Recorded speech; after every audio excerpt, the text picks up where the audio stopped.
Friends, good evening. Knowledge today topic వచ్చేసి DSC and competitive exams అన్నిటికీ పనికొచ్చే విధంగా నేను ఇవాళ టాపిక్ కరెంట్ అఫైర్స్ తీసుకుని వీడియో అప్లోడ్ చేస్తున్నాను. Let's start the topic. రాష్ట్ర ఆర్థిక వృద్ధి 12.9% వృద్ధి సాధించబోతున్నట్లు పేర్కొన్నారు.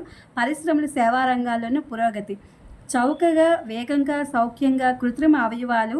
విశాఖ మెడ్టెక్ జోన్ సహకారం. ఏటీసీలో 80కి పైగా పరికరాల రూపకల్పన అనేది జరుగుతోంది. ప్రపంచ వన్యప్రాణి దినోత్సవం 4/3/25 ఈ రోజున ప్రపంచ వన్యప్రాణి దినోత్సవాన్ని జరుపుకుంటున్నాము. పాఠశాలలో వార్షికోత్సవాలు నిర్వహిస్తాము. విద్యా ఐటీ శాఖ మంత్రి నారా లోకేష్ గారు చెప్పారు. కృష్ణా జిల్లా బాపులపాడు మండలం కోడూరుపాడులో పునుగు పిల్లి ప్రత్యక్షమైంది. ఈ పిల్లిని అటవీ శాఖ వాళ్ళు పట్టుకుని అడవిలో వదిలేయడం అనేది జరిగిందనమాట. గ్రీన్ హైడ్రోజన్ ఉత్పత్తి కేంద్రంగా ఏపీ 6వ తేదీ నుండి అన్నప్రసాదంలో వడలు వడ్డించేందుకు టీటీడీ చర్యలు చేపట్టనున్నట్లు సమాచారం.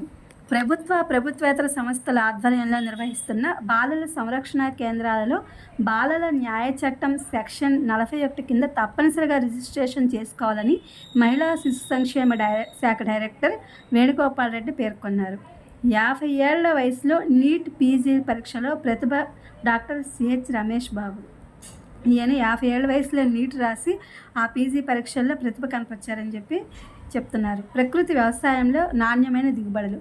ప్రతి పౌరుడు డిజిటల్ అక్షరాస్యుడిగా మారాలి. వాట్సాప్ గవర్నెన్స్పై ప్రజలకు అవగాహన కల్పించాలని సీఎం చంద్రబాబు నాయుడు గారు ఆదేశం. పెట్టుబడి సాధనంగా పసిడి ప్రాధాన్యత పెరుగుతోంది. సీఈఏ అనంత నాగేశ్వరన్. త్వరలో రోడ్లపైకి హైడ్రోజన్ ఇంధన వాహనాలు.